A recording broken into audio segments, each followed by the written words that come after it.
Okay, does it say live for you? Mm-hmm. Cool, then we're live. So yeah, we're here today to talk about Empire of Silence by it's Rocchio, right? Christopher Rocchio? Rocchio, yeah. Okay, because I think you're the one that told me that he pronounces it like that, because I looked at this name and I was like, I don't know. Rocchio. So I'm going, if you're wrong about this, it's your fault. It's not mine. Rocchio. Okay, yeah, I just got the American one because of looking at yours and wanting it. But yeah. I've had I've had the book, not this edition, for a while, and it's just not been like a priority because there's so many books to read. So thank you for hauling it and pushing it up on my TBR. It was so good. It was so good. So what does the other version look like? Did you have the hardcover? Yeah, go find it. It's right here. Right there. I planned it this way. This is the UK one. Yeah. So which cover do you like better? Originally, I thought I liked this better, but the more I look at this, because I don't know, I feel like this one looks less corny, if that's the right word. It doesn't look so much like. But then the more I looked at this, the more I loved the slight cheese of it. Yeah. Plus, honestly, Empire of Silence, I think I like this cover better. But for the second and third books, the US covers are so cool. Yeah. That's what people are here for, to hear our assessment of the cover. Exactly. And that wraps up the book. Good covers. Yeah. Basically, I'm relieved that a bunch of pretty books that I ordered without having read them are good. That's how it works. Yeah, so we have some consensus. US covers are better. Yeah. The UK ones are nice. If I wouldn't complain if those were the only covers available. They're nice. No. But US wins, I think. Especially with all of them together. Yup. All right, so the book, though. You gave it 5 stars. I did as well. Yep. It was pretty great. I don't know exactly. Let's, I guess, be spoiler free for a little bit, probably. Yeah, I mean, I kind of warned people there'd be spoilers, but yeah, just in case, let's start spoilers. Yeah, where do you want to start? Just do we need to explain what the book is? Do you want to go into where do you want to start? I think, what it is probably good. I never even read the book jackets of books that I pick up. I'm just ooh. It's on the inside, but basically, because Christopher Rocchio has a channel on YouTube too, and he explains it as because it's not a spoiler. This guy's already the villain of the universe. He explains it as what if Anakin becoming Vader was the right thing to do, but that's kind of vague and you don't really understand what exactly that means or why he goes down that path. But he's telling you the story of his life, sort of in the name of sort of Name of the Wind, or other books where they're kind of Dresden Files, even where he's telling you things that happen. And you have to pick up the pieces as to how he became the evil, conquering bad guy of the universe, which we haven't really seen a whole lot of. He seems like a pretty nice guy. To quickly answer this, it is sci-fi. It's a good sci-fi fantasy blend, though. But if you had to firmly say, is this sci-fi or fantasy, then you would say, it's spaceships and aliens. So it's sci-fi, but I'm the same way with when I was asking. I asked Pierce Brown what Red Rising was, and he said it's sci-fi fantasy. So, which is a good segue into I think if you like Red Rising, you would like Empire of Silence, because it's not a ripoff of it anyway, but the vibe of it, to me, is very reminiscent of it. That Gladiator, I got good vibe because there's literally an entire Colosseum plot. Well, the thing, having basically sci-fi that is heavily influenced and inspired by Rome. That's what Red Rising is, and that's kind of what this is. So a lot of the same vibes, a lot of Dune vibes, just from the tech and sort of how certain things are written, and the fact that there's ingredients or things that the entire universe wants, kind of the spice. But yeah, everything was just kind of awesome about this, and just from the general premise, obviously, so you're starting with Hadrian as an older teen. I always forget how old people are in these books, but it's him and his younger brother. It's such a nebulous thing because they're modified to where they live hundreds of years. Yeah. So you're 20, but you're 200, but you're yeah, because they're built in a lab basically, so they're not even really all that human. Yeah, I love the expression they use, because humans don't even reproduce like naturally anymore. Yeah. And like they refer to it as like the day you were decanted is like when you were I was like, yeah. Yep. Nice little petri dish. Just pour one out. Nope, there's our kid. Like it's a way to make it sound fancy but also clinical. Yeah, for sure. It kind of reminded me of like how in the Matrix, how they like come out of those like pods. That's what I'm picturing. Gross. Probably is how it is. I did just read the bind up of the first 2 books in the Book of the New Sun by Gene Wolfe, Shadow and Claw. I've heard there's a lot of parallels there too. I was gonna say, so I know Pierce Brown has said that he's influenced by that, and like he named Severo after the main character, but honestly, like other than just sort of like vaguely general things, like I don't really see a ton of parallels. But this reminded me a lot more, or like again, not in a rip-off way, but like the kind of him telling his story from the future and telling you how he became someone much more powerful with like whatever. Like that was very much reminded me of Shadow and Claw. See, I haven't read that yet, but I've heard those books are like super confusing and hard to get into. They are, but like I feel like in a really different way from Broken Earth, but I feel like the confusion is kind of intentional, you know what I mean? Where like it's not that you have to pick up on everything as you go. Like part of the immersion is being kind of like, whoa, what even is this world? Like, and then you can go back and pick it up more and more as you go. But it's like intentionally kind of, you feel kind of the alienness and lostness on purpose, I think. Makes sense. All right, so back to the previous thing when we were mentioning everything that this is compared to and how it's not a ripoff. Let's address that real quick. So I have not read Name of the Wind. Is this a ripoff of Name of the Wind? No, not at all. It's a lot more to me like Shadow and Claw, and I wouldn't say it's a ripoff of that, but it's more like that than it is like Name of the Wind. It's really nothing like Name of the Wind at all, other than like having a character tell their own story, which a lot of books do. Yeah, I mean, Name of the Wind probably didn't invent that storytelling mechanism either, but yeah, I just wanted to clear the air there that I don't feel like this is even like the things that like the direct parallels or things that he pulled from like Dune or Red Rising or like anything that's come before this. It feels more of like a love letter or like, hey, here's what influenced me. It was never like I'm just gonna rip this off. But and I'm sure authors do that all the time.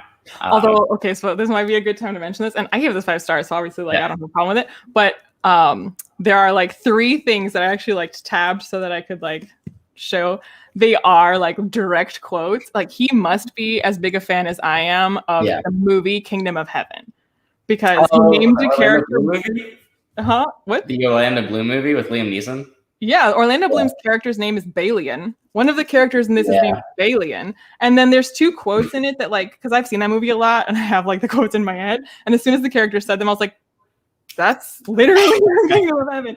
So like, there's a part where he says, I would rather talk with men than kill them.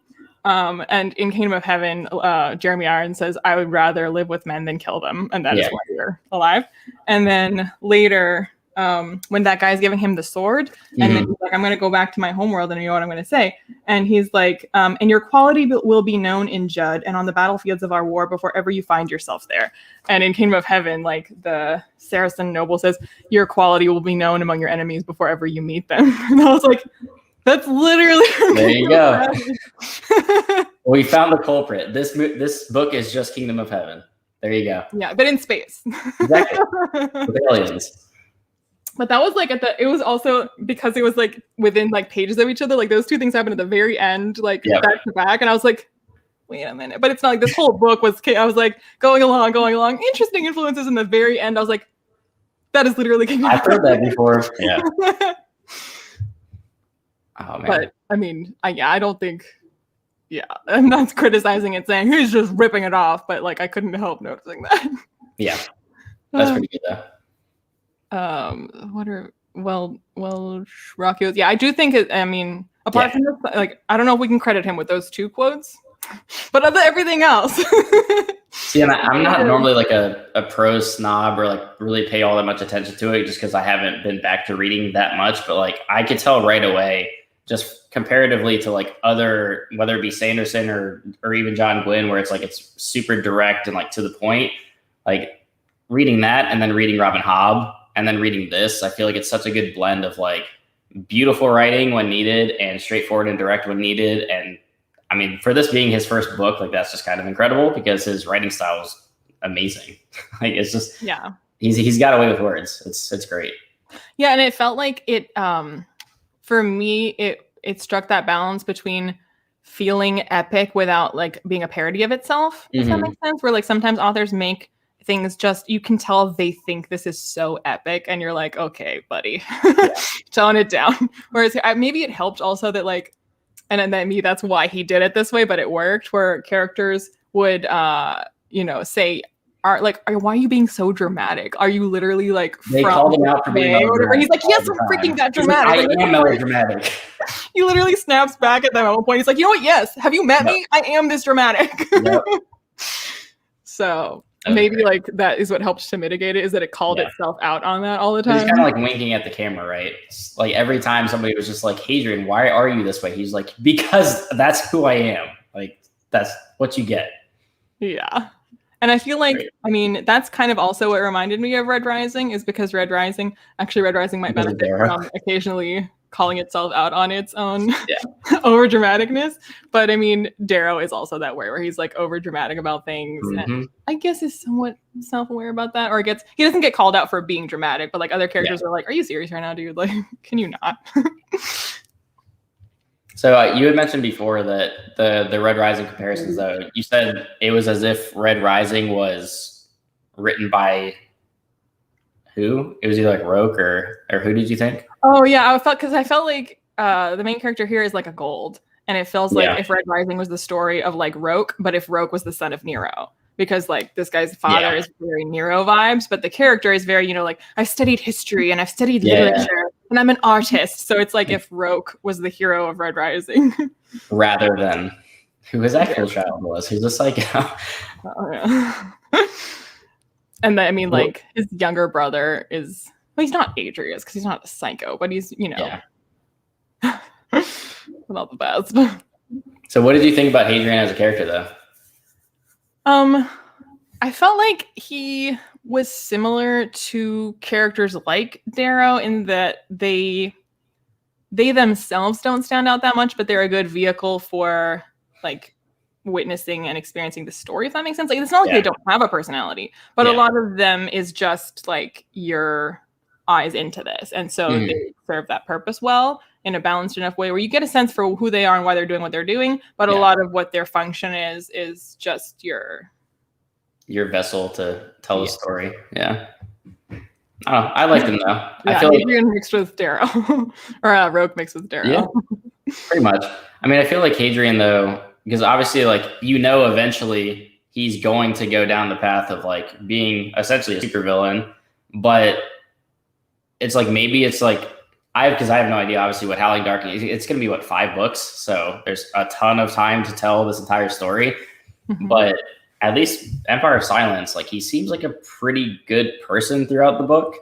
So I don't know if he's just going to, like, reluctantly become a villain because, like, that's just a means to an end, but he doesn't really want to, or he's going to go, Daenerys, burn it all down. Like, I'm crazy now. And also, having you say that made me think of this, like, if it kind of a little bit reminds me of Shivers, like wanting to like be noble, wanting to do the right thing, but ultimately very much not doing the right thing.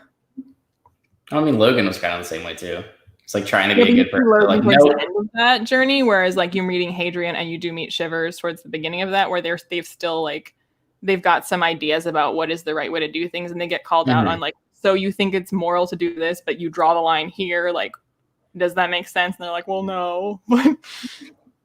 So, I hadn't thought of that before, but that reminds me a little bit of that. So Darrow's much more some of the... understand that. I think Hadrian might be a little bit more, maybe a bit more likable than Darrow. I don't know. People like to hate Darrow. I don't hate Darrow. Yeah, but Hadrian hasn't like killed billions of people. Yeah. So. Darrow does some questionable things. Sorry about the sirens. I live in downtown. Stop it. I'll mute myself. It's not a big deal. What do you think of some of the other characters, though? So, like, some of the, I mean, Crispin's not really in it all that much. He's kind of just a little dipshit that gets beat up. But well, I felt like, I mean, because I didn't know what to expect because I didn't even read the Dust Jacket. I just knew that it would be a space opera that has been compared to Name of the Wind. So I expected his family to be more part of it for more of the book instead of just the very beginning. Like, I was really paying attention to those relationships, and not that I shouldn't, because they have an effect on who Hadrian is. But I thought they wouldn't just be like, okay, we're done with that now, and now we're in the world. I mean, it's got to come back a little bit later, right? Because you kind of don't hear from his dad at all ever until like you get the letter, like towards the spoiler, the letter towards like the later part of the book when he's just like, I disown you. And I was like, damn, like that's kind of tough. But yeah, I mean, I get your point. Like the whole beginning did seem kind of short of like sort of shipping him off on his own. And then like the whole family dynamic, that like all the politicking and stuff that was going on with his family, and how his dad was like, you're not entitled to shit. Like, I'm giving it to Crispin. And I was getting like serious like Tyrion Tywin vibes, where Tyrion's like, well, I'm a Lannister. Like, I'm entitled to this. He's like, no, you're not. I'm not giving you anything. Like, just that relationship, he was, God, his dad, Alistair, is just such a dick. Very Nero. Yeah, true. And then, I mean, his mom kind of reminded me of like a Mustang type, where like if like Mustang was married to Nero, who's her dad. That's a little weird. Very once again Game of Thrones vibes with incest. There's that too.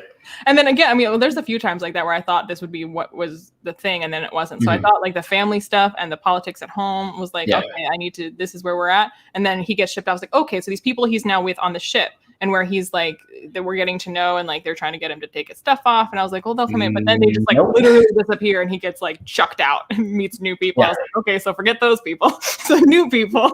That did feel a little sudden, because it was just like he had his ring on or whatever, and then going through the cleaning process or whatever they're doing, and then he's just like, oh, he wakes up and he's like in a sewer basically somewhere. They're just like, oh yeah, you got dropped off. It happened all the time. I'm just like, wait.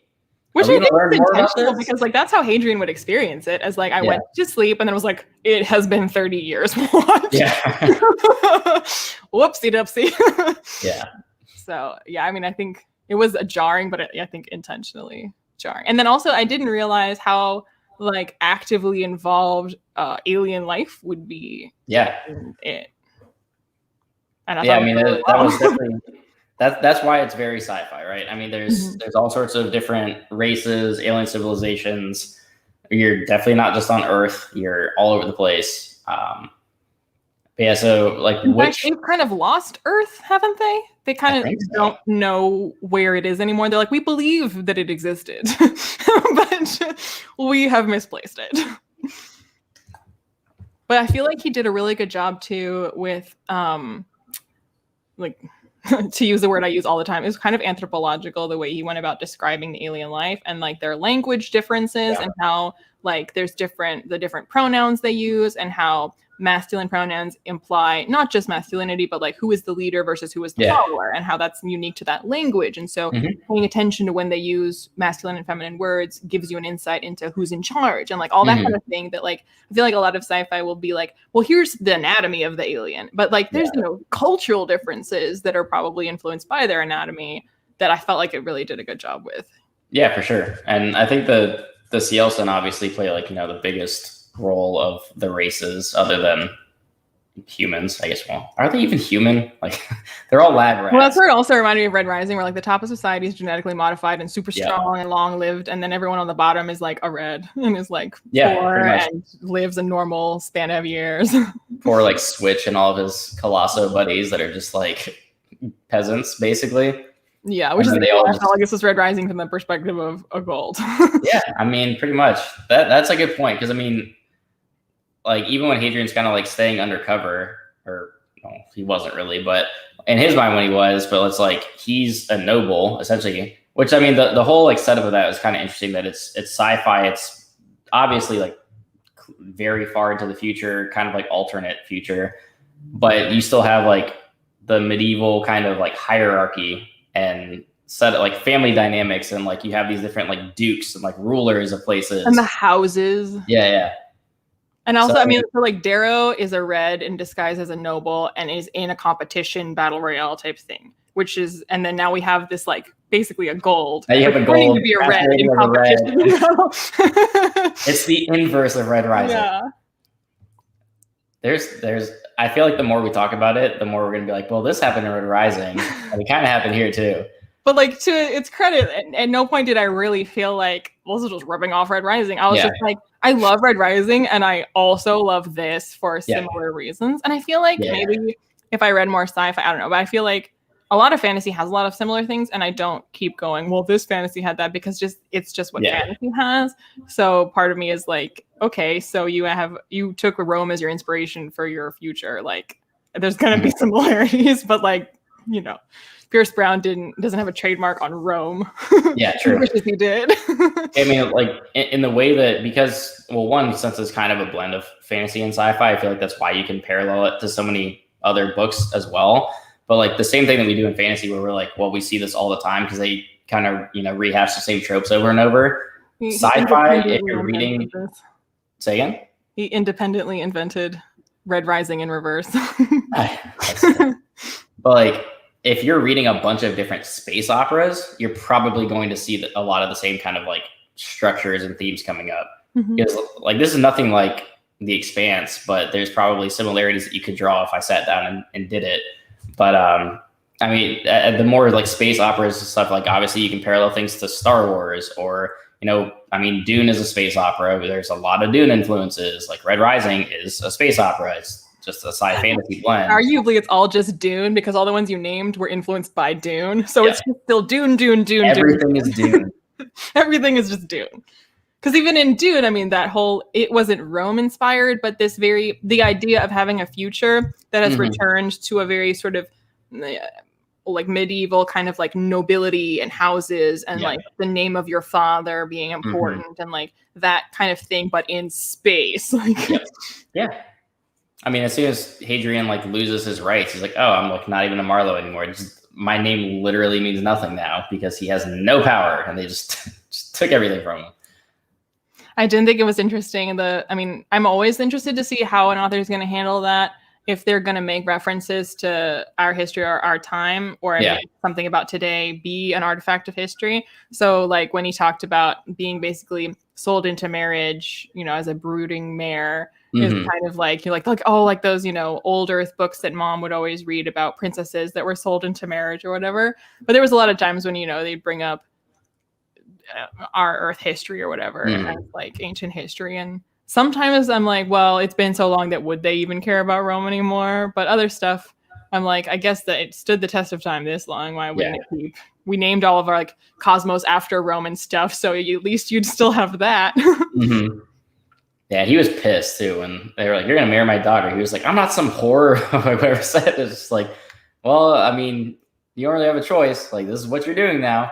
I wonder if some of the Name of the Wind comparison comes from maybe people not liking his like infatuation with what was her name? Well, the chick he's into, who's the scientist, the doctor, yeah. Oh God. But she's kind of his Denna. See, I don't know what that means. So I think you do, because if you've ever heard people talk about Name of the Wind, you hear people like, Denna's the worst. But I don't know. Valka. Yes, Valka. Yeah. That guy's got it under control. Because like I think once again, it doesn't bother me, but I feel like if I was the kind of person that hated Denna, I would probably also hate Valka. Where like if you like this main character is super into this person and you don't know why, and you're like, I don't think she's that great. Why is he so into her? I never care because I'm like, they're into them. I don't need to be important to them that they are. But the way he talks about Valka is kind of similar, where like when he first introduces her, he's like, this person, I didn't even know like how much they would mean to me at this point. It's so weird to meet them as a stranger, but like they actually turned out to be someone. But anyway, back to the present. This is me meeting her. And that's kind of like the Name of the Wind when he's like, oh my God, how do I even begin to tell you about Denna? She's like, oh my God, she was, okay, I guess I better just tell you. Nothing I say will do her justice. And you're like, all right, who's this amazing person who defies like description? Yeah.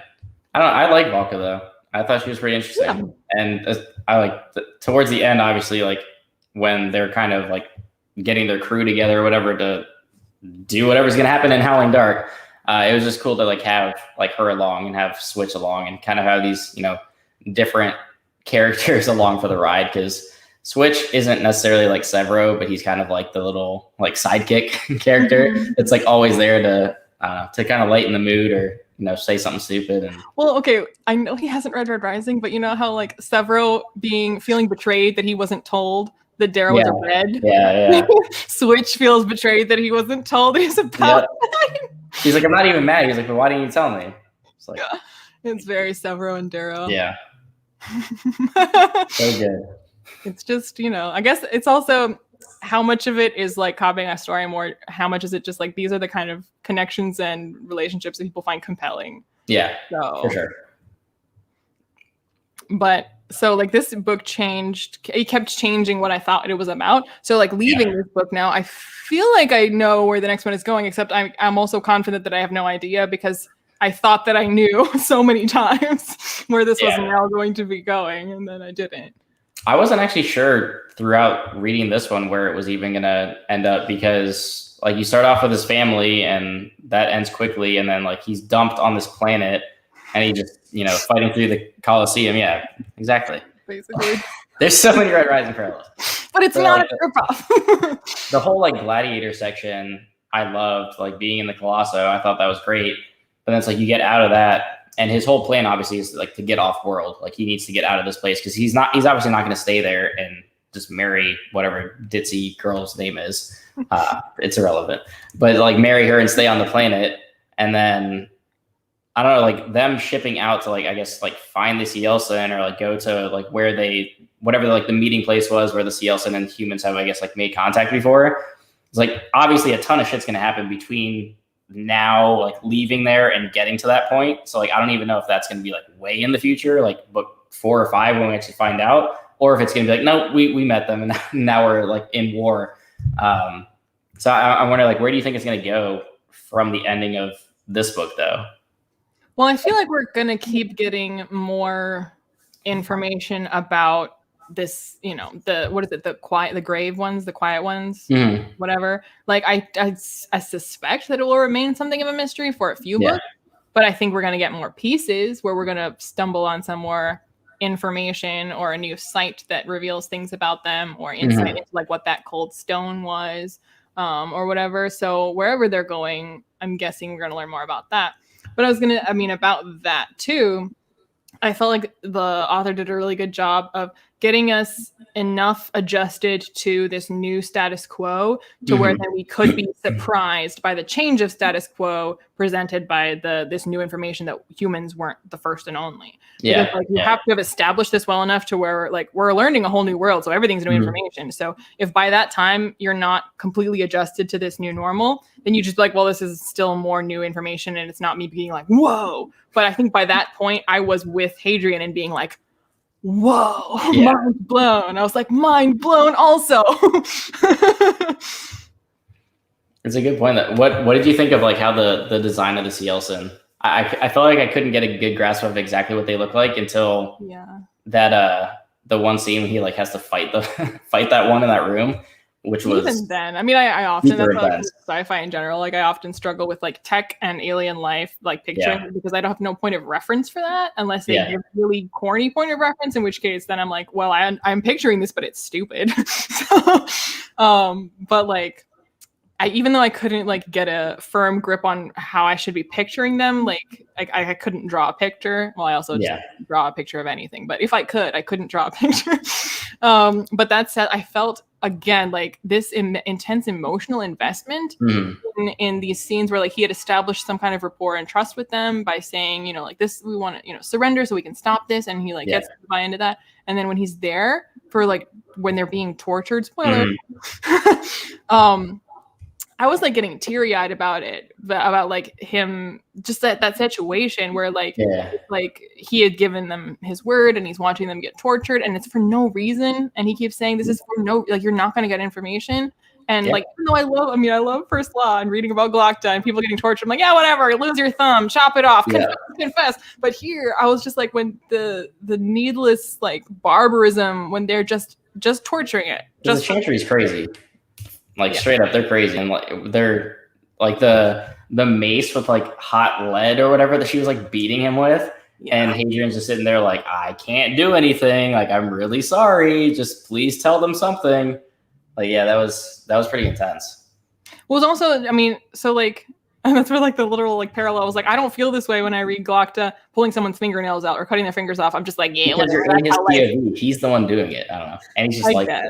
But also, I never really feel any pity for like the people, like who it's happening to, and just like the whole situation. I guess I guess I always feel like everyone there is just kind of like corrupt anyway, and like not that you deserve to be tortured for being corrupt, but I'm just like But here, I guess these that humans are showing this alien life, like this is their first encounter with humanity, and just the like absolute like immediate leap to barbarism where they didn't even try talking to it; they went straight to torture.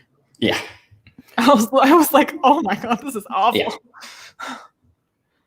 That was pretty intense, man. Or like when you first meet the Umlaba, what were they called? What was it called? Yeah. Whatever I just said sounded like it was from Rage of Dragons. the Uman. When they're just like beating the shit out of one, just like on the floor for no reason. And he's just like has to walk by and like not interact. But it was just like they're just beating these aliens as slaves just because. And yeah, I mean, humanity sucks. I was gonna say like when I was gonna try to find the name of the alien life, and my book just opened to the page where Valka says barbarian again. I mean, I'm not wrong. So she's got a point. And like, I think once again, this is a thing that could be handled, and I have seen handled badly. And I think he did a good job of making this like new religion enough of like a parallel to where you're like, I see how this is kind of like Catholic Inquisition. I see this kind of like whatever, but it does feel like a genuine an extension of how humanity would shift and change belief to fit the being in the cosmos, and that sort of like that Western expansion, that like divine right over like when they came to the Americas and whatever, that like that of course humans would think that about planets as well. Like that felt very like, that's, oh god, that is exactly what they want to do. Of course. Yeah, the Chantry sucks. And just like his whole fear of like not being able to talk about certain things or like interact with aliens because the Chantry is gonna torture and kill you. It's like, oh, that's lovely. And also like the weird like reliance / fear of tech where they like obviously like there's a really high tech world. They're obviously using tech, but there's like certain things that are like, but no, we don't use that kind of tech because why? Kind of like Dune in that way. Yeah. Got to restrict the technology. Which again, like, I mean, I think that's why it worked for me so well, because like you could just make a religion where they're just like anti-tech and you just be like, okay, I guess that's a thing. But then learning about how they are probably trying to keep quiet that humans weren't the first, then it makes so much more sense. And it's not just like, well, I guess that's religion. It's just doing that. Like it feels very intentional and very which made it feel realer. Yeah. That there was like, they're not just doing this for no reason. Like it's a cover up. Yeah. Of course it's a cover up. Yeah. So because it was, I feel like this is exactly what. So I'm not going to spoil anything from The Forgetting Moon or Blackest Heart. So the Five Warrior Angels series, Brian Lee Durfee does very similar things with the religion in that world. Is that fantasy or sci-fi? It's fantasy. It's epic fantasy. They're just big, thick books. But he does a very similar thing where it's like you kind of. There's like a religion that sort of runs the world and everybody has to abide by it. And there's like the section of people that just follow it. And then there's a section of people that are like, this is bullshit. Like, I'm not going to follow this. And then you kind of learn that like, it's all sort of being manipulated by people in charge to the point where like lying about what even started is like this whole religious like conspiracy thing that I loved about that book. And I feel like that was exactly the same thing here, where you're learning that like, the Chantry's full of shit. And they're basically hiding all this, covering stuff up. And it was super, super well done. But also the fact that doesn't mean that everyone who is part of the Chantry is in on that. Like there are crazy people who most of them probably aren't. Yeah. And I think he depicted that really authentically. Like that. And also just I thought it was really interesting. Where again, it's maybe that he called this out that made me kind of like calling him out on being dramatic is like, well, because he called it out now, it doesn't bother me. But like when he really hates the guy who's like deformed because he was like natural born, and he's like really off put by him, and then like when they're talking at that one point and he's like being awful and he is relieved to himself and he's like, yeah, I'm not disgusted by you because of how you are. I'm relieved to realize that it's just you. Yeah, you're the worst and I hate you. It has nothing to do with this. Because I was like, I mean, that's kind of not the greatest stereotype of like, oh well, the like deformed one is the awful evil one that we hate. But like it also makes sense that, and I think he reflects on this at one point too, where he's like, I mean, this person probably has become a bully because they've been bullied and whatever. But like, at what point do you stop? Like, okay, like maybe that is how this happened, but they are awful. Like maybe like the world made them awful, but they are awful. So, and that I loved that, which kind of gave me Red Rising vibes, but like that that like banquet or whatever where when he's talking about like the snake versus the mongoose, and they has that kind of like battle of wits, and like earns points with his just like the dinner that Dara went to. Yep, lots of parallels. But yeah, it's one of those things where like if an author is going to say, basically make it clear that this is intended to be a moment where a character is being witty, you're like gambling that the audience is going to agree that this is witty. And I was like, I thought that was pretty witty. So it was well done. Was there anything you didn't like about it?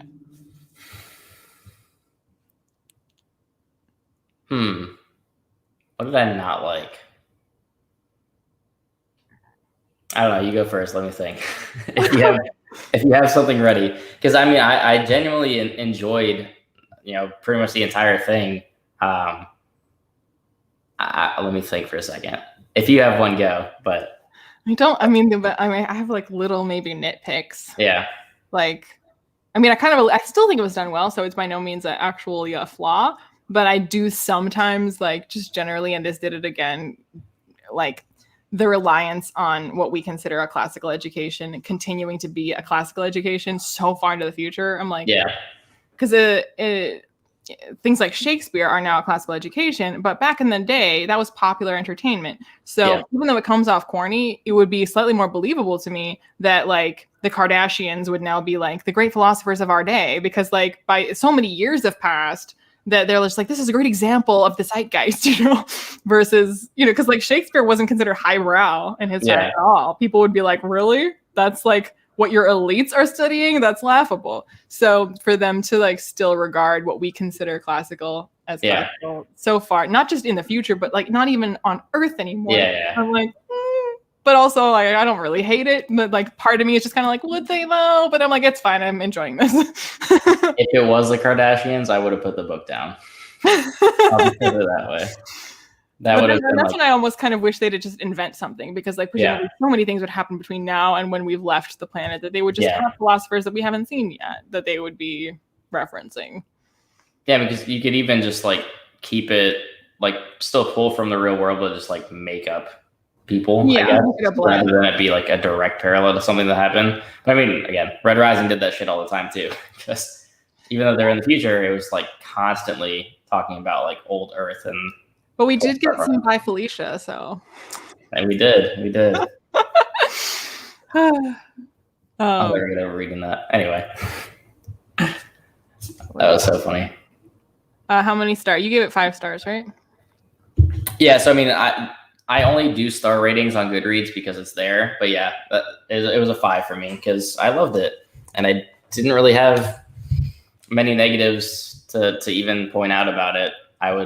I would have to sit down and really think, like, what did I dislike about this? Because I kind of loved it the entire way through. And like when I get really into a book that I love, I don't even like notice minor things that like might have bothered me in other books. I just like, yeah, this book is great. I don't really have any issues with it.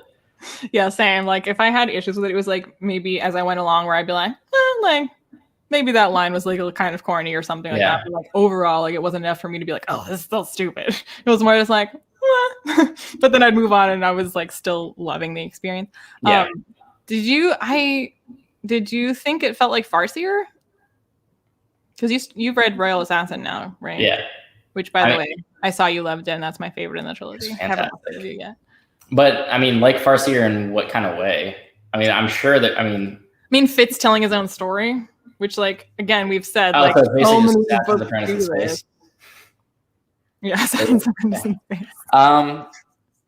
yeah, I mean, there's definitely storytelling wise, there's parallels to it because you have a little bit of like the unreliable narrator. You're not exactly sure how he's because like specifically at moments, and I don't know if Fitz does this yet or not in Farsi that I recall, but Hadrian like several times in this book was like, at least this is like the story that has been circulated. Like he almost like tells you, here's what like the story that I'm giving you, but that's not the only version of this that's being told. So it's like, you don't actually know if some of this is like really the way that it happened or not. So I feel like you get a little bit of that in each book. Hadrian's nothing like Fitz, so nothing there. But I guess some of the hierarchies with like the dukes and just nobility, I mean, that's kind of tried and true. You see that in a lot of stuff. Like all the dukes and lords are a bunch of I think they're very douchebags. But I don't really know. Like you brought it up. What parallels do you think that you're seeing from Farseer?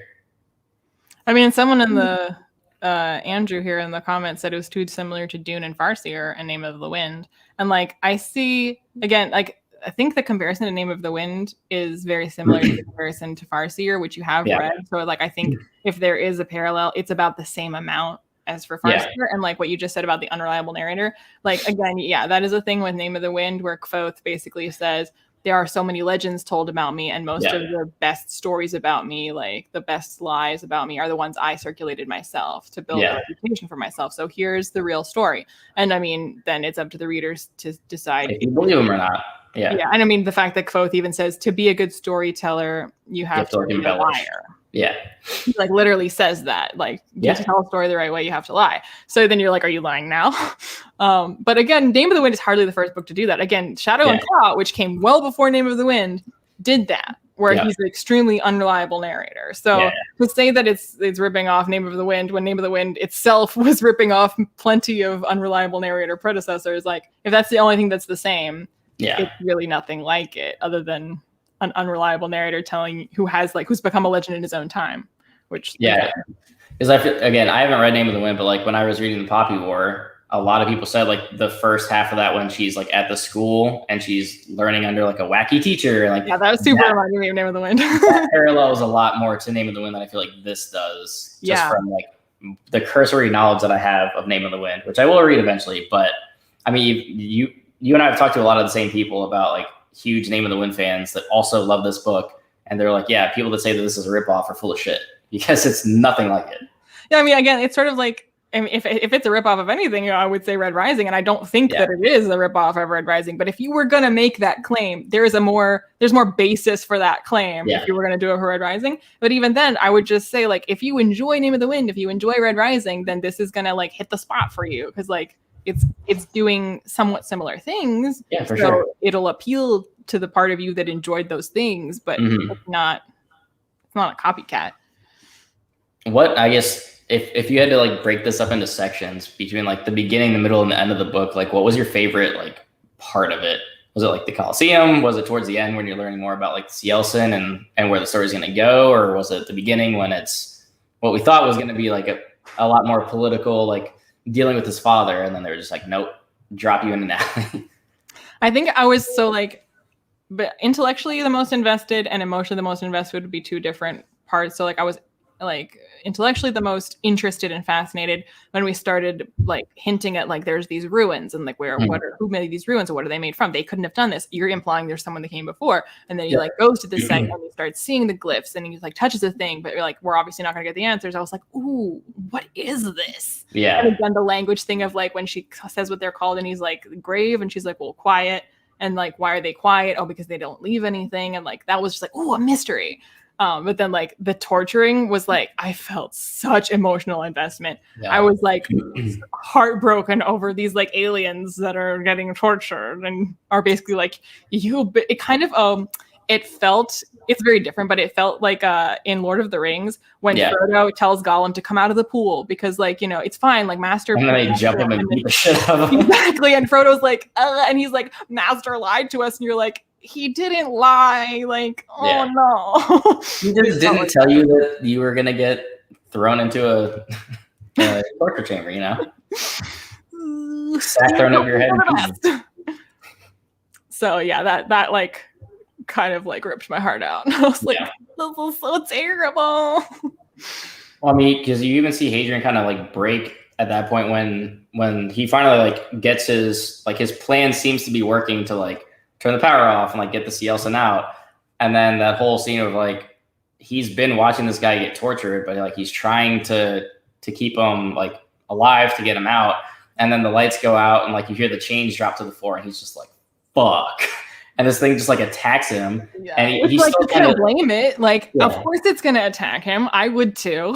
And then he's still trying to get his information. But then like at that point, it's almost like fight or flight. Like he has to defend himself. But then he's like twisting the knife in, like, just tell me how you met humans before. So like he starts torturing the shit out of this thing. It's just like, Jesus, man. It was very well written. It was layered. Yeah. I was kind of getting like Independence Day vibes from the scene where like they meet the alien in the lab and like all the lights are flickering and like you can't see shit and it's just like no peace, like fighting them. That was kind of like the vibe that I got from that. Much better than Independence Day, as much as I love that, but it was written really well and it was terrifying to think of like this. What I want to see some like artwork. I don't know what this thing looks like, but this like big black creature with giant claws apparently, and they're really tall, right? I think they're way taller than humans, but like every time they said like they would smile with their like really sharp teeth, and I think you said he had black gums. Yeah, so like they're terrifying sounding. Yeah, but actually, I mean, they don't look like the aliens in that, but it reminded me of have you seen District 9? Mm-hmm. Yeah, when he sees how they're being tortured. Oh yeah, like it kind of reminded me of that. Which is which is also a hard movie to watch because I like watching that. You're like, this is horrific, and of course that's what humans would do. Yep, exactly. Because humans are the worst. And like, there's those times when like the Cielson would be like, that he says things like, "This is what humans always do," and I'm like, you're not wrong. Well, because he tells Hadrian like you're all the same, and then which he has reference of because he's obviously talked to humans that none of you know happened. So we have no idea at this point how many years ago they met humans, and I'm sure we're immediately attacked and tortured because that's what humans do. They like to break shit. I like that they didn't make Hadrian like a perfect, I don't, like one of these like whitewash, like I don't see race like type of people, because there's a moment when like, I think it's when this Cielson bites the fingers and when like he suddenly kind of like regresses into like what he's been indoctrinated with his whole life is that these are monsters. And he kind of is like, they're monsters. Like I have to, and then he like has to fight with himself to be like, I mean, we're monsters too, low key. But like, he's kind of like immediately he feels that otherness about them. And he's not like benevolent. They're just being tortured and we should be better than this. He's like, oh, they're the enemy for a second. Because of course he would. Well, that's why I'm kind of wondering, like, so if the whole premise of this is he's telling the story of how he destroyed the Cielson, like I'm wondering. Yes, you'll get to see what it looks like. Nice. I'm wondering like what actually gets to that point where does he find something out and like is like, oh, they actually are just monsters and we need to destroy them, or like I'm wondering like what actually goes. Or does he side with them against humanity? Yeah, but he kills the Cielson. Like isn't that like his whole character? Like he's destroyed the Cielson. So but I mean, the other Cielson don't know that. I guess. And they told him, I mean, he was supposed to be mercy killing it. He told them they'd do that for them. And so like, that's what he did. It's true. Yeah. I mean, I guess like, I think if you're going to set up your story as like, I am the villain of my own time and this is how and why, but like this isn't actual history. So like, you don't actually know what that means. And villain to who? So when you're saying I right. become the villain, like presumably humanity regards you as a villain. That's why you're phrasing it this way. Why would humanity think you're a villain? Because you sided against humanity. Well, I mean, there's that, or it could be, you know, he you know, not even like necessarily in the war, but like sides with this Yeltsin and realizes that they're not actually monsters and tries to help them. But then like the media is like, this guy's a traitor, and like they just paint him as that. So then that's like he kind of like takes on the persona maybe. Or like, if not anti-humanity, then anti the religion, because he's very anti. Oh, he's definitely anti-Chantry. Yeah, he's gonna take the Chantry down for sure. So or die trying. Well, he's telling the story. He's not gonna die. Yeah, but I mean, in the last book, he could die. I mean, maybe he finishes telling the story and then passes out. That was my running joke / theory for why book 3 of Name of the Wind of the Kingkiller Chronicle isn't written yet, because Patrick Rothfuss has written where in the middle of telling a story, Kvothe just keels over dead, has a stroke, and like doesn't get to finish telling a story, and the publishers are like, we can't publish that, and he's like, well, that's what I wrote. They're just like gonna stand at an impasse. The last 200 pages of Doors of Stone are just blank. He died halfway through it. Like in Monty Python when they carve, yeah. Chronicler just wrote because Kvothe is dead now. That would be hilarious. But I just kind of assumed that like it's, if you're gonna open your book by telling me the end, presumably you're telling me in it in a way that is intentionally misleading. So yeah, I mean, he's not the villain that we think he is, or he's in a different way, or I mean, it's definitely going to be up to interpretation. It's left intentionally vague. Like obviously, you're not going to get all the answers in this book, and that wasn't like a negative for me, but maybe that was like the only thing. And I was like, come on, give me something, because the entire time I'm like, okay, we know this guy's going to be Vader. He's really, really Anakin nice so far. Like fill in some gaps here. Like this guy's pretty good. Well, this is Phantom Menace. Anakin was very Anakin by the end of Phantom Menace, so you're gonna have to wait for Revenge of the Sith. Yeah, and he's just killing kids. Yeah, as one does. Why not? Yeah, that's what I'm wondering, because I feel like Howling Dark and Demon of White probably mean something too, which I don't understand the text for yet. But like the fact that it's 5 books long to tell this story, and those are 2 big ass books. Like I'm wondering what we're even gonna get by the end of book 3. How do you feel about that?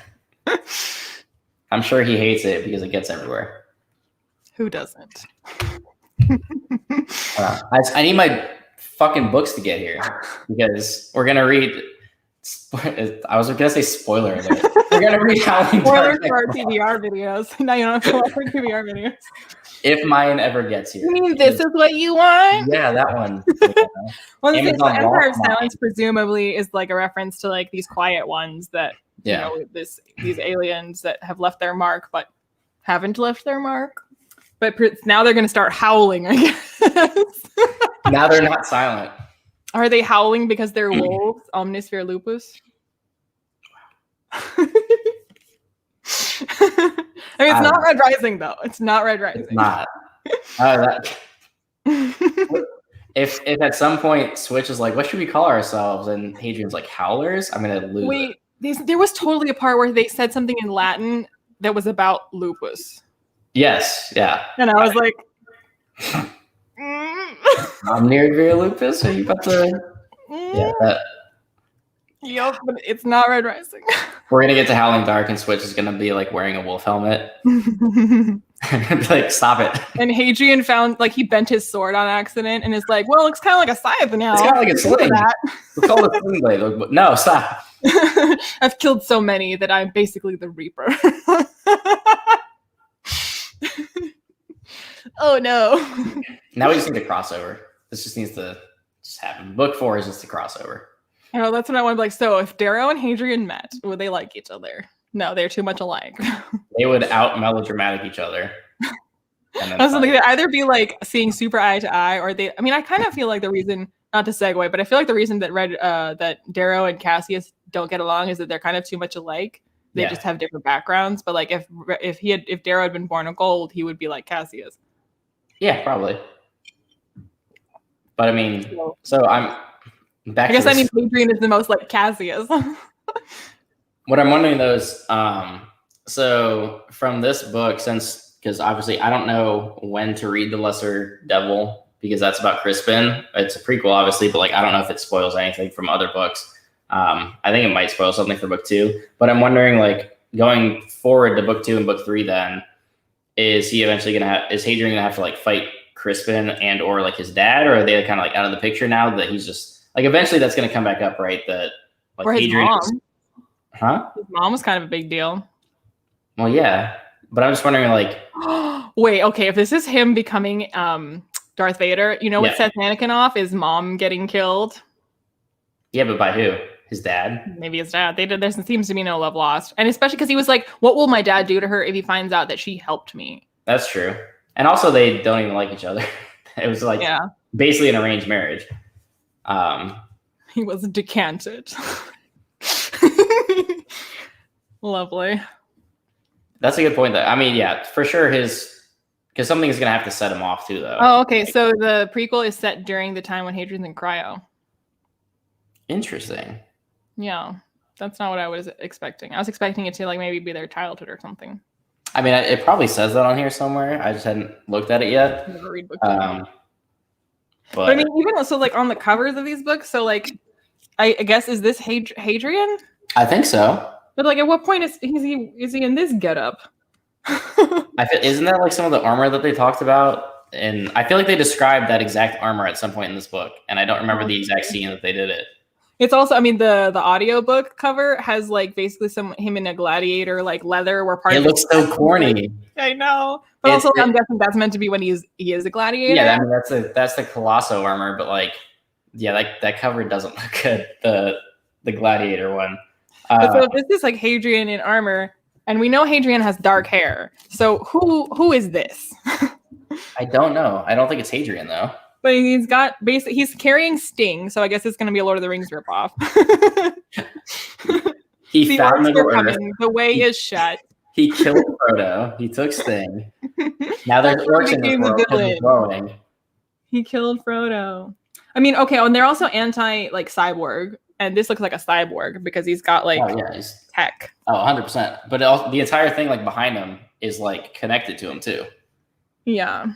But he's still holding a sword? Like, I feel like, sir, how are you going to get up to fight anybody? You see him... I mean, that has to be Hadrian, though, right? Because it's the same sword. They're similar. Like, it glows blue on Empire of Silence, too. Yeah. And then he just becomes he goes to the carving stage. Like, someone is holding this.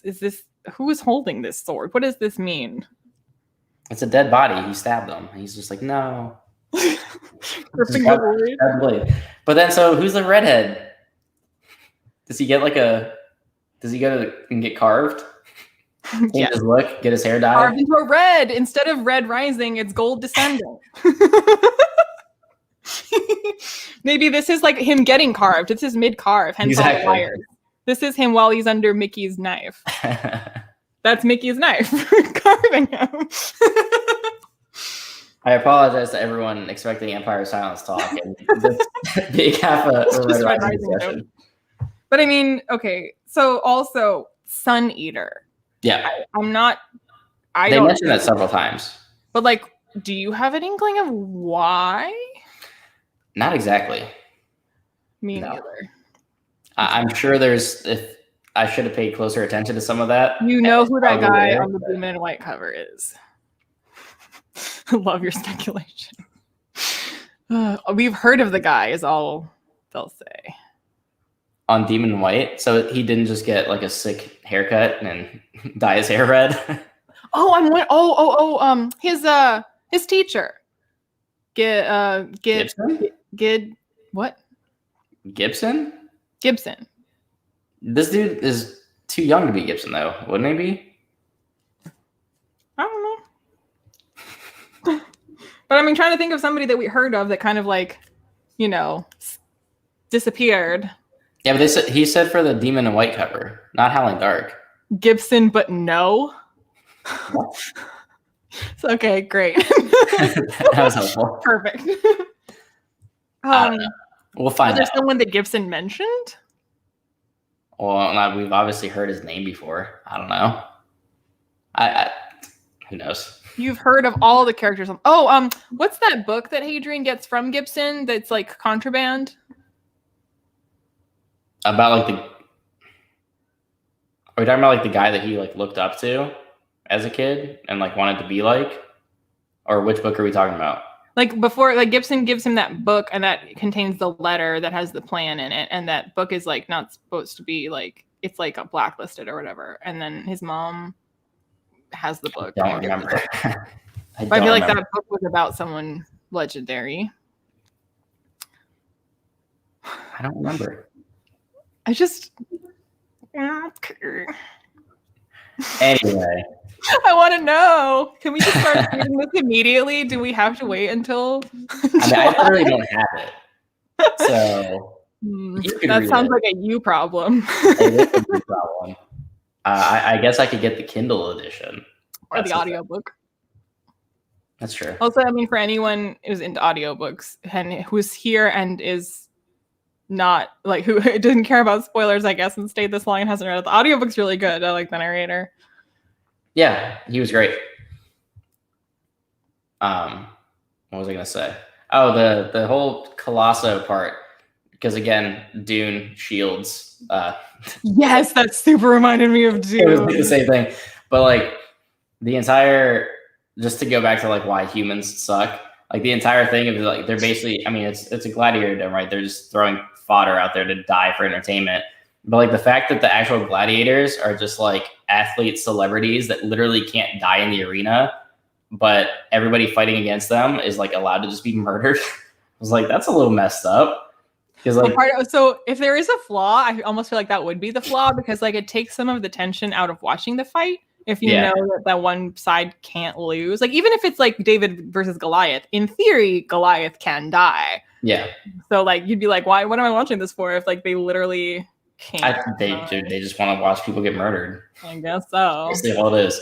Because like when Hadrian, the shields were super Dune. I was like, mega Dune. Oh, the shields were 100% Dune. But like when Hadrian's watching with the brother and sister whose names I forget, because Dorian and what's the chick's name? The one he's gonna marry. Oh, that's just not happening, is it? Hey, maybe it does, and that's what makes him so angry that he becomes Vader. That's why he becomes a cyborg. But when she was just like, you could become a gladiator, like you won't even get hurt. Like that's messed up, man. You just go and kill a bunch of peasants for no reason. And then poor Switch.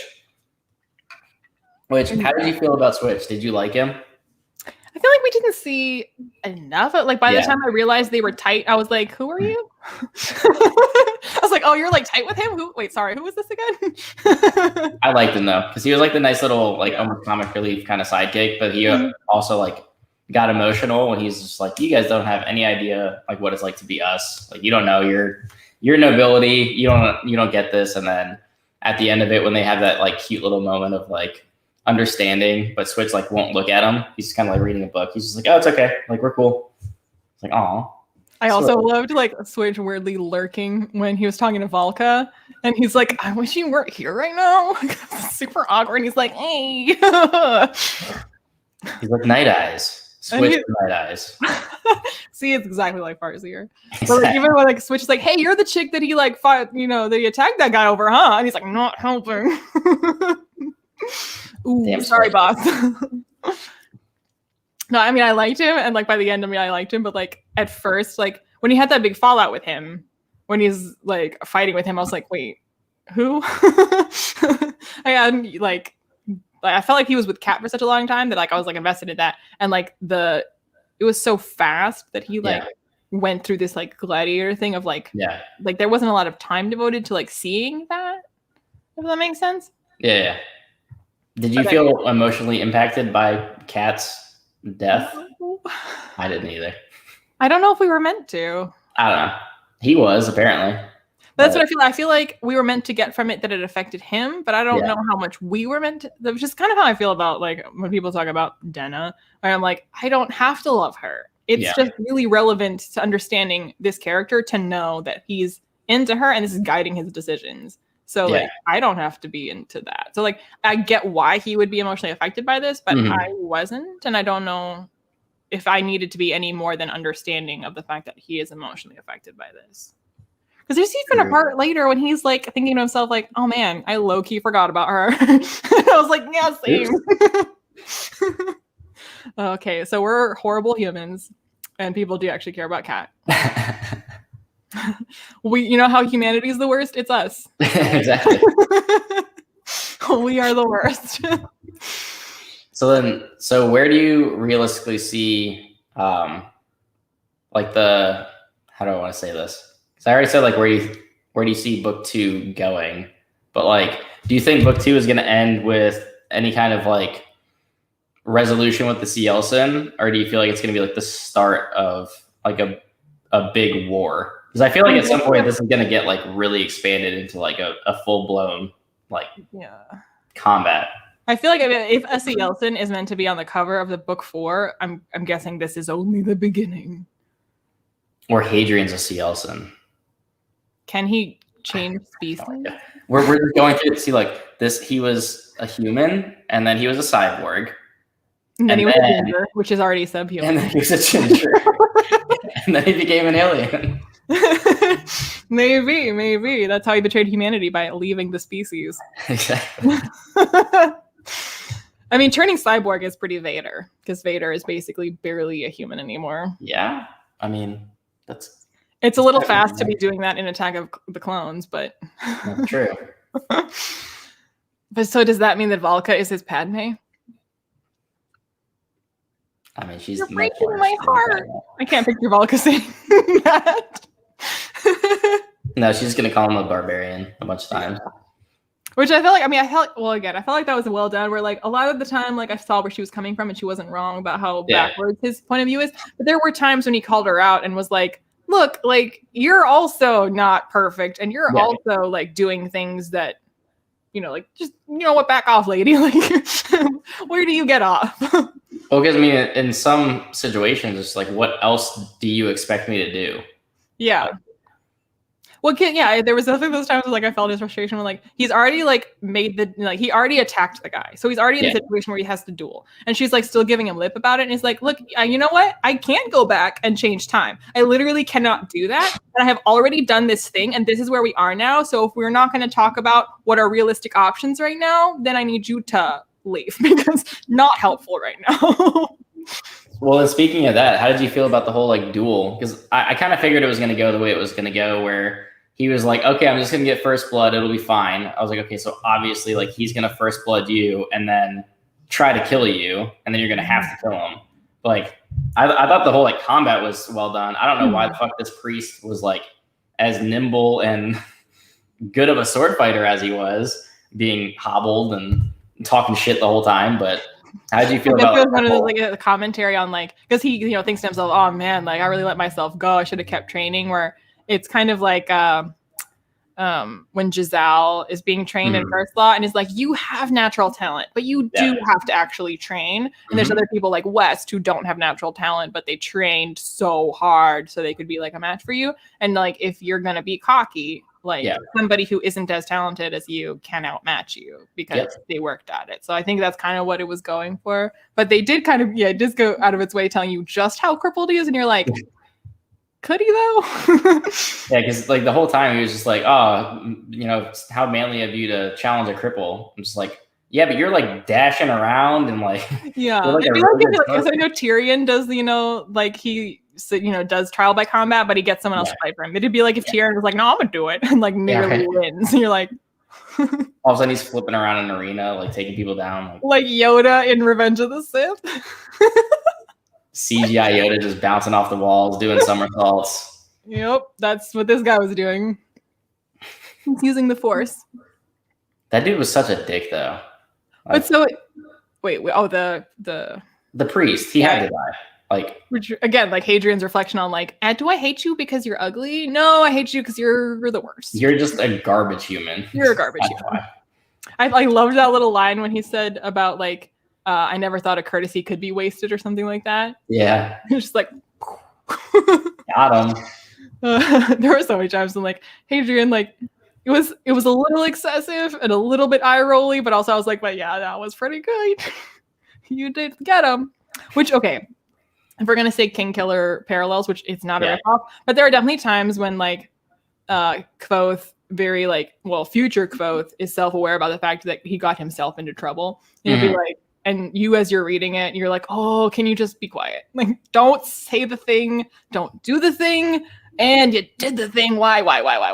And it's like because somebody is rich and powerful and they're being awful, and like you can't win this. Just walk away. But instead, Kvothe pokes them and says something snide, says something so clever that they don't understand it, and now they're embarrassed and angry. And you're like, that was very clever, like good job, but why? Yeah. Why? So like same thing here where like Hadrian like attacks the priest, and you're like I get it, and like yes, but also no. But also you could have just not done it and then been fine. Mm-hmm. So I guess like he's a totally different character from Kvothe. He's nothing like Kvothe, but things like that where he's an unreliable narrator and he does things we were like, I think that is clever, or I get where you're coming from. I do, but could you not? So yeah, I mean, I would hardly say that's plagiarism. If we're gonna say he plagiarized something, it was Kingdom of Heaven, which is an excellent film. So it is, especially the director's cut. Yeah, although I will say the weakest part of that movie is Orlando Bloom. Well, I mean, he's the weakest part of most things that he's in. So, but even that, I mean, like, I don't think like he did a bad job. I just don't think he's the right no matter what he's just not like the type for that character. You know, like it was just not good casting. No, he's a good elf. Yeah, that's like peak Orlando Bloom, but only in the original trilogy, not Hobbit, where he's Uncanny Valley elf. He's not even in it. He's just CGI at that point. Yeah, where he looks really older than he does in Lord of the Rings. Yes. They didn't. But I did feel like, and then because I was noticing the Kingdom of Heaven like thing, I'm like, because obviously the Roman influence is strong, just like with Red Rising, but there is kind of more of a, because as Red Rising doesn't really have a church thing going on. No. And so there was definitely shades of the Crusades with this. Yeah, for sure. Church is like, we have the divine right to, blah, blah, blah. So like that did feel, while a parallel, while something that, you've like, this is from history or this, I've seen this done before, but I thought it was a really great way of like bringing the Crusades into space in a way that felt like believable. For sure. Yeah. And I mean, I want to see if we're going to get any kind of like origins at some point of the Chantry, or like how this became kind of like the almost universal like religion authority that they are, because they seem to have like quite a grip on everything. So I'm wondering if we're going to get like more into how that actually happened. And because I mean, the entire, like Alistair's entire plot was to get Hadrian inside the Chantry to basically like control it. So I'm wondering, inside man, like, why are they that strong? Like, who let that happen when you have all these other people that like clearly would kind of like, I mean, obviously like we're not meant to like Hadrian's father, but I kind of like, it's horrible to do that to your own son, but I kind of get where he's coming from. And like, I kind of don't, like, I'm kind of on his side when he's like, I want my son, who I trust, to be my inside man in this horrible church that we hate. Like, be my inside man. And so Hadrian's like, I can't spend my life being in this horrible church. And you're like, why are you the worst? Can you just do what I ask, please? What, you know what? I disown you. I do not need this. So like, I mean, it makes sense because Crispin is like, he couldn't be an inside man. Well, he could just like put him on the throne and be like, and control him, which is why like Hadrian obviously wouldn't be easily controlled. So, although I did feel kind of not confused, but like my impression of Hadrian and his family was that they were quite noble, and then seeing that like actually this family that he lands himself with, they have less good genes but are more noble. That his family is actually considered kind of like lower born, even though they have better genes, and that I was just like, I had to kind of like, I thought he was like at the top already. Like I also thought initially that like they owned like entire planets or like areas, but it was almost like they were like regional. They're like regional managers, like or it was just kind of the way that like historically nobility would talk about like the merchant class, where they're like, you could be so rich. But they were like, oh, but you're not blue-blooded, like you're not like one of us per se. You just like made a lot of money. And that's kind of like the vibe with Hadrian's family, where like they made a lot. Like he's like, well, we have the like license to mine, was it uranium? They have the spice. Yeah. They have the spice. They're controlling the spice. Yeah. But that they aren't, I thought they were like So do I. Top. So you have to wonder who is on top. Because the other family obviously I think wasn't it's either. this guy. This guy's on top. He's like in a weird like This like looks like dungeon. This looks like Space Bran. You know, when Bran is connected to the tree. Space Bran. No one had a better story. So, yeah, I mean, I'm obviously very curious to see where this is going. So, I mean, and well done. From the guys that I've spoken to that have read on, in the series said that, Empire of Silence is by far the weakest, which cool because I love it. Yeah. Okay, since you have it, how long is the second one? It's a little bit longer. A little bit, because I think Demon in White's even thicker. It is. I have that too. Yeah. But not in this room. Demon in White is like the Dark Age, like where it really sets up like how big it gets. Mm-hmm. Yeah, I'm also not jealous at all of your sub-press editions that I can see either. Oh, I've read. You have Dark Age? Yeah, I have Dark Age. That's right, and that's the only one I'll ever have. Yeah, you never say never. I'm not shelling out $1,200 for the other ones. Maybe you'll have a generous patron who's like, "I heard you wanted these. Yeah, here you go." Psycho. Or you'll go into a Goodwill where some dumb rich person just was like, "I don't want these," and then they're just like there. Like $5. Yeah, stranger things have happened. That's true. So what else about Empire of Silence? Wait, what? I said, so what else about Empire of Silence? What else do we want to talk about? The book kicks ass. I know that. It was so good. It really was. I'm surprised that, I mean, it's not like no one's reading it, but I'm surprised more people aren't reading it. Yeah. Because it's so good. Yeah, I mean, because I haven't, as far as like BookTube, the only person I had even seen talk about it and like the reason that I knew about it was Mike. And that was like last year.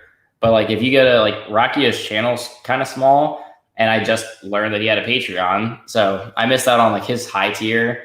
It's like $50 a month, but he'll send you like a signed copy of each book until you have them all. So like, shit, I really wanted that because that would have been sweet. But it's limited. But yeah, it seems like this is really kind of like flown under the radar, which who knows how shit gets picked up, man. Like John Gwynn went under the radar forever. And now he's like becoming more popular like years later. So maybe the same thing will happen with Rakio, but obviously he has a 5-book deal. Robin Hobb is doing very well on BookTube right now. Yeah, for sure. Out of nowhere. Awesome. But I'm wondering, when I picked this up, it was when I bought this, like 2 or 3 years ago.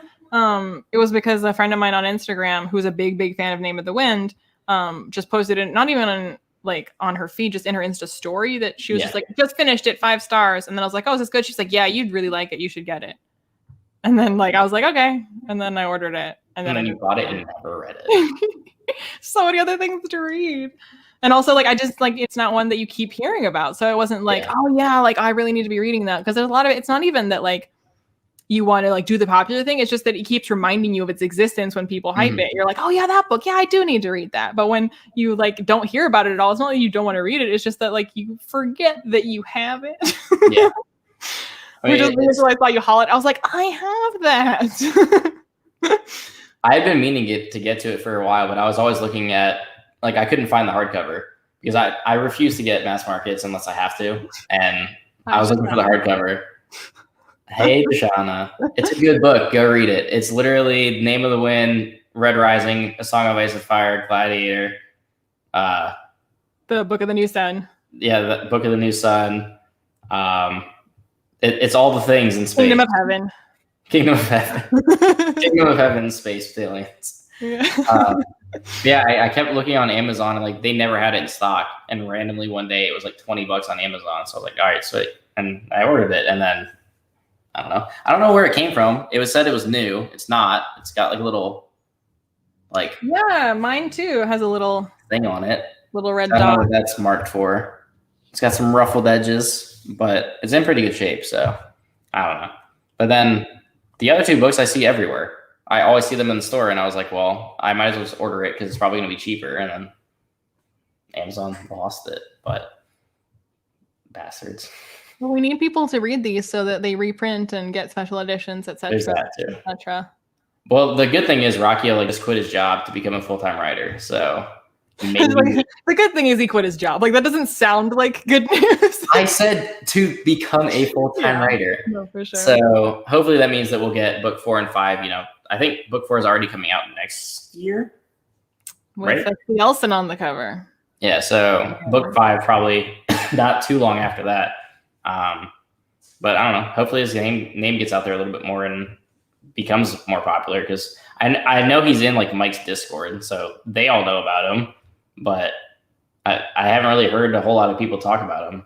And this book is awesome. So I was like, I mean, again, it's not a ripoff of Red Rising, but I just feel like the same crowd who is wild about Red Rising would be equally wild about this. And I just don't like, I was curious when like I, marked this now as read on Goodreads. Yeah. And when I like saw the profile, I saw that it had like 3,000 ratings only. Yeah. And I was like, not everyone in the world that reads uses Goodreads. So I was like, maybe I'm like, how many ratings do books usually get? So I was like, I don't actually make that seems low, but maybe it's not. Maybe it's pretty low. Goodreads is. And then I pulled up Red Rising as my comparison. And it has like 200,000. I was like, oh, okay, no, it's low. Yeah. But even like smaller than that. So like I read the first 2 books of the 5 Warrior Angels, which I thought was incredible. I think there's like a couple hundred reviews on Goodreads, maybe. 2023. Okay. Yeah, so. I mean, I guess that's fine since we don't have book 4 yet. But I'm just like, that's so long from now. I don't want answer. Yeah, we don't even have the 4th one yet. Settle down. I just like knowing that it's there. It's same with shows. Like I won't necessarily binge the whole thing. I just want to know it's there if I want to. Have the ending. Yeah. Yeah. So that at my leisure, when I am so inclined, whenever that may be, I have it there. Fair point. But yeah, I mean, if this was the weakest one, I'm here for it. Especially for like his debut novel, like that continues to impress me when somebody takes on like this big of a project as like their first published work and it's that good. It's honestly, really I mean, as big a fan as I am of Red Rising as a series, this as a first book is way stronger than Red Rising is. I almost DNF'd Red Rising like 3 different times. Yeah. I was just like, what is this juvenile bullshit that I'm reading? Because I felt like Pierce Brown was trying to be like super edgy, like way too often. Which I feel like learning that Pierce Brown was basically like rage writing it for himself. You're like, no, it reads like that. That checks out. Yeah. That's why anytime somebody's just like, I don't know if I really like this one. I was like, yeah, I know. Just keep going. Just push through. Book 2 is written by somebody else, basically. For real. Or at least like it's him writing it for someone other than just himself. Yeah. You're like, oh, I have readers now. Better write this properly. But I'm wondering, like, if we're gonna get like, it's hinted at as being something epic, but I mean, like a love story. Like, if it's gonna be a really intense thing with him and Valka, because like she's keeping him pretty arm's length right now, and we just keep getting his foreshadowing. Older than him. She is, but I mean, with everyone living like hundreds of years, like he's like 100 and she's like 300. Yeah. So I mean, at some point they're probably gonna get together, right? But again, is it gonna be some like epic love story? Is it just gonna be like he wanted it to be and she was just never really that into it? Because like we get that he's into her and he keeps foreshadowing how much he's into her and how much he's gonna continue to be into her. But is that ever gonna be reciprocated? Oh, the romance is amazing. I feel like they will eventually get together. It's gonna be great. And then he'll die and he'll turn into Darth Vader. Exactly. She's gonna get the shit murdered out of her. she's gonna get murdered. Be pregnant and she's gonna be betrayed. She's gonna lose the will to live. She's gonna die. As soon as whoever, like, because random love interest, I don't think is gonna happen. So like if it's gonna be her, I feel like she's gonna die. And maybe his mom, like whoever, he's gonna have to start losing people that are like close to him. Other than Kat, who we don't care about. No, Kat's relevant. Kat who? Yeah, I mean, I'm sure books 2 and 3 are really gonna show up like why he's actually becoming a villain per se, because I don't know if he actually is or not, but we'll see. Maybe it'll just be like a Chantry like propaganda, like saying that he's the bad guy, and then he just. Well, yeah, I'm curious if we're gonna see more of like where she comes from and her people. Because I guess I am slightly not confused, but like I know the Chantry's reach is wide, but why isn't it everywhere? Like who is outside of their reach, and why are they like she's obviously still able to interact with people under the control of the Chantry, but like is it like like I don't really know how that works. Like who is under this umbrella? I don't know. Guess we'll find out. She's a horrible heretic witch. I am excited though. Yeah, for sure. So yeah, a couple of weeks. Definitely read it. Hopefully I have my copy by then. We'll see. Start July 1st. If my copy's here. I'll start July 1st. Listen. All right, we'll do this. You can read it aloud to me. Even though I can just get it. I can get it on Kindle or audio, but no, I want you. The audio. That'll be your punishment. On Boxer in like 15-minute increments. It'll be delightful. But yeah, so we'll chat about it on your channel. Yeah, for sure. It's weird pointing reverse. Are you pointing at me? Is that what you just did? Yeah, I was trying to point at you, but it's like, mirrored, so.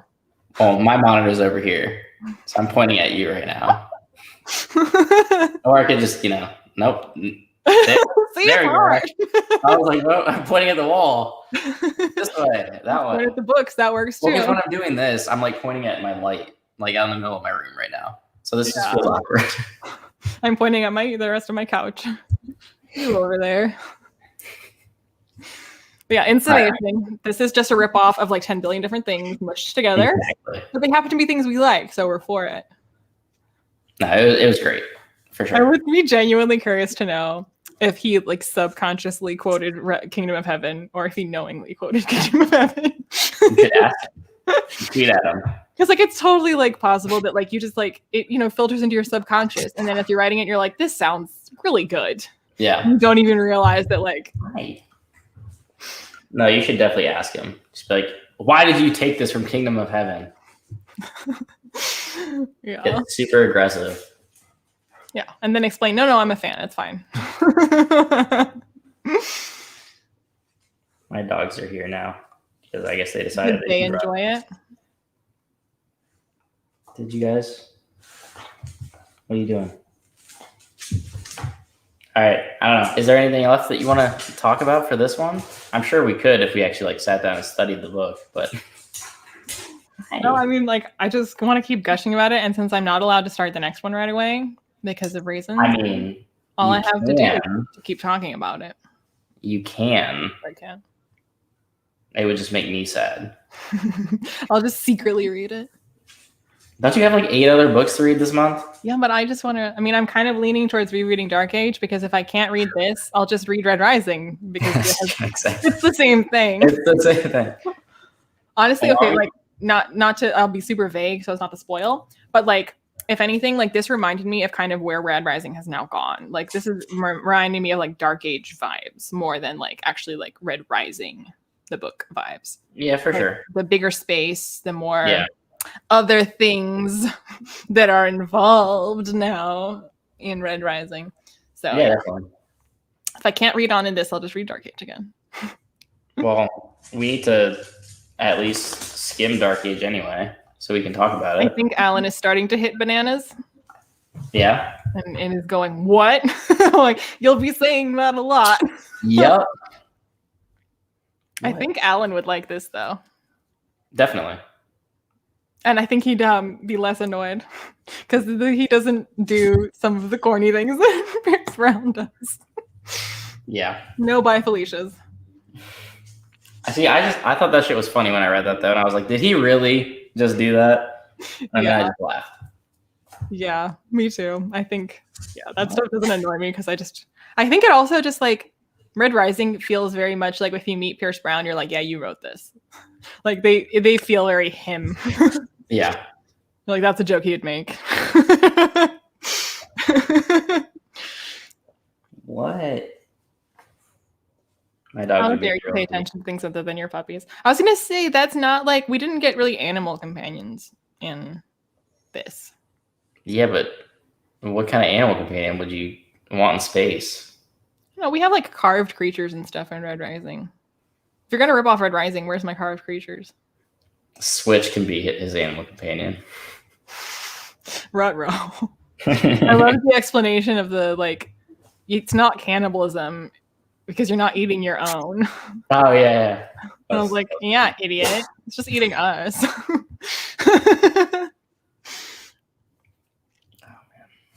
Y'all sound terrifying, man.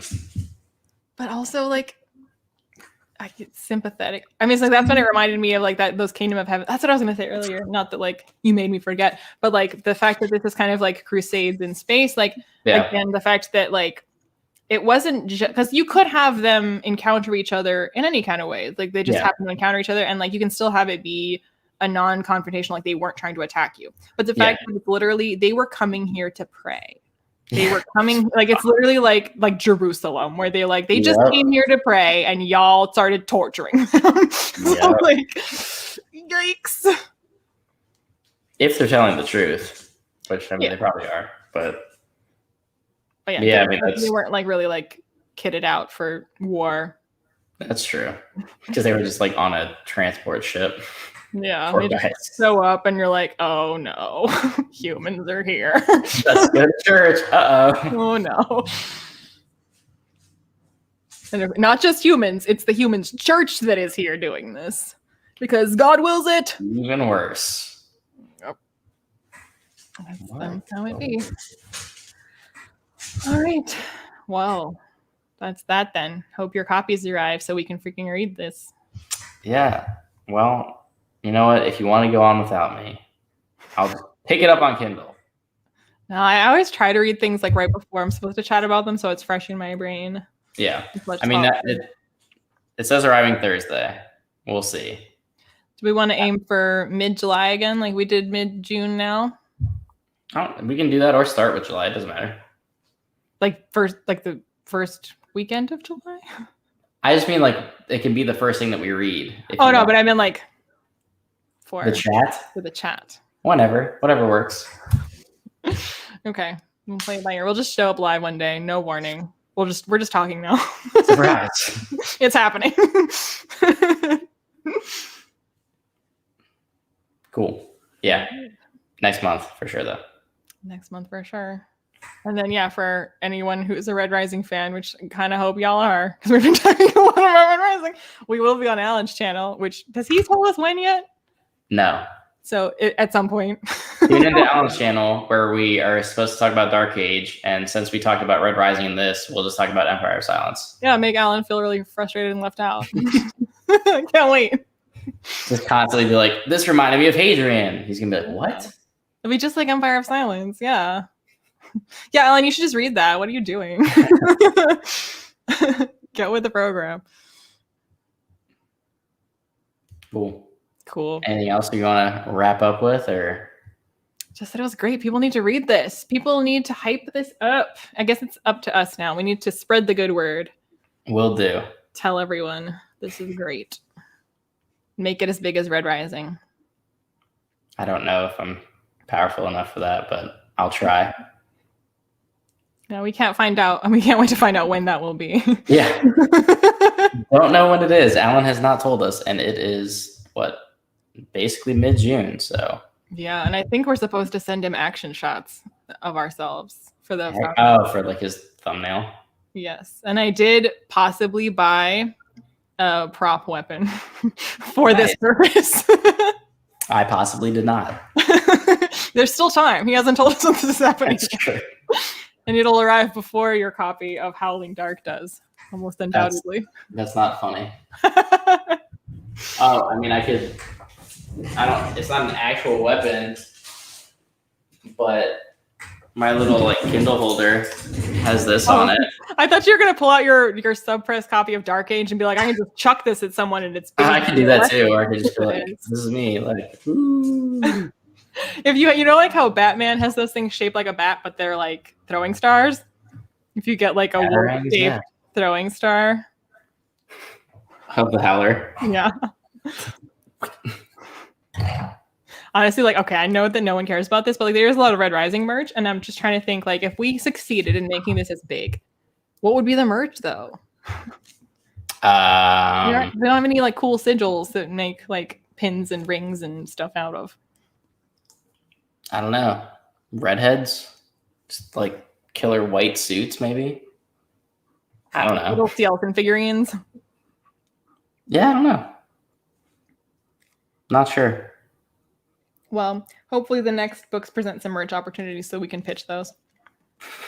I also just realized that on this cover with Crispin, he also has a glowing blue sword. So is it like that's what they have? Like they're basically that might just look, they're lightsabers. Yeah. That might just be what they use.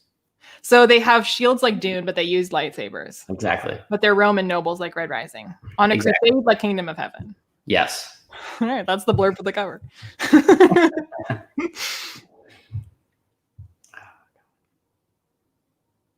Yeah, that was good. Sweet. I'm impressed that we could talk about a book that we liked for this long. It's so much easier to pick apart something. An hour and a half. Wow. Yeah. I feel like it's usually so much easier to talk about a book you hate and be like, this was bad and this was stupid and I hated this and that part. But like to talk about a book you like, I'm usually like, it was perfect, it was great, I would change nothing, read it. Pretty much. That's what we just said for an hour and a half. True. It's great. It's a ripoff of Red Rising, but it's not a exactly ripoff of Red Rising. I feel so bad because it's really not, but like the parallels are. I mean, yeah. The more you talk about it, the more you're going to find the parallels. But when you actually definitely more so than Name of the Wind. Yeah, no. But like when you read like the prose too, like the prose is a lot more similar to Pierce Brown, and it's not like Pierce Brown because it's Pierce Brown is present tense for one, which is a choice. But yeah, it doesn't sound like Name of the Wind really at all. I'll take your word for it because I haven't read it. Just trust me. Everyone has been saying this, y'all crazy. It's nothing like Name of the Wind. Get out of here. Well, the people that said that basically took those few quotes and were like, see, they're similar. So it's basically your joking way of saying that it's exactly like Kingdom of Heaven is what people are literally saying about Name of the Wind. Right. And I'm like, if you're going to say he literally quoted something, it's Kingdom of Heaven. And it's only at the end. Exactly. It's the same thing. Exact same thing. All right.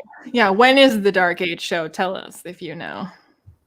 Does Chase know? I don't know. Should I just ask Alan? Alan? I feel like Alan doesn't know. We'll find out when Alan finds out. We have to ask him right now. Then we can announce it live. Hey, buddy. When are we going to be on your channel? Hey, Alan. When is the Dark Age live show? The people want to know. There. That's on Voxer and now in this video. It's the next Game of Thrones, just like every other book that's been written. Exactly. It's Game of Thrones meets Gladiator. I'm sure one of these says it on there somewhere, that it's like Game of Thrones. It'll say it somewhere. Whether on obviously compared to Dune, like no surprise. Or on like Amazon or something. Yeah, I think I saw like not blurbs, but I swear I saw somebody somewhere say that it's the best of, and then like listed that as one of the things. But yeah, mainly I'm seeing Dune, which Oh wow. Well, we've got for fans of Pierce Brown and Patrick Rothfuss. So there you go. Thanks, Library Journal, for making people think it's the Kingkiller Chronicle. It's not. It's the same thing. It's not. Oh, just take my word for it. It's not.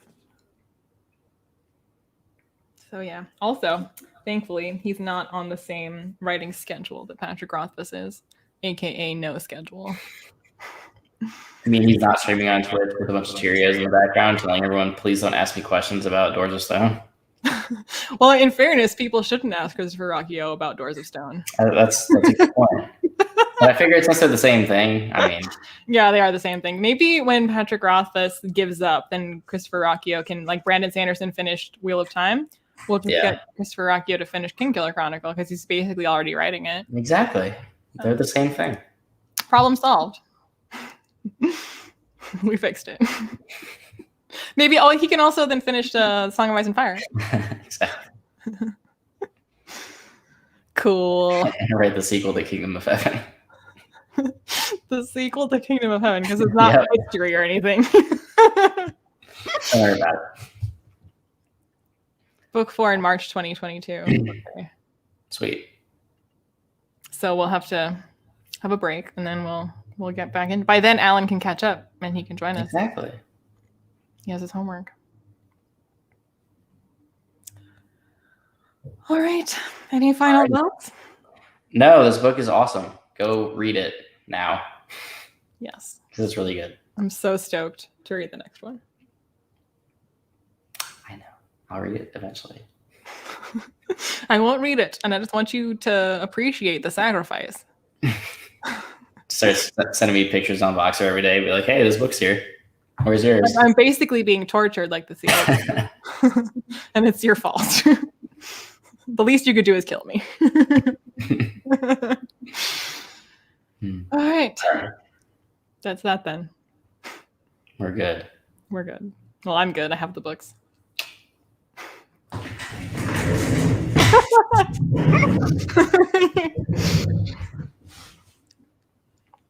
Okay, bye forever. I don't appreciate this behavior. All right. Cool. Bye. Bye, guys.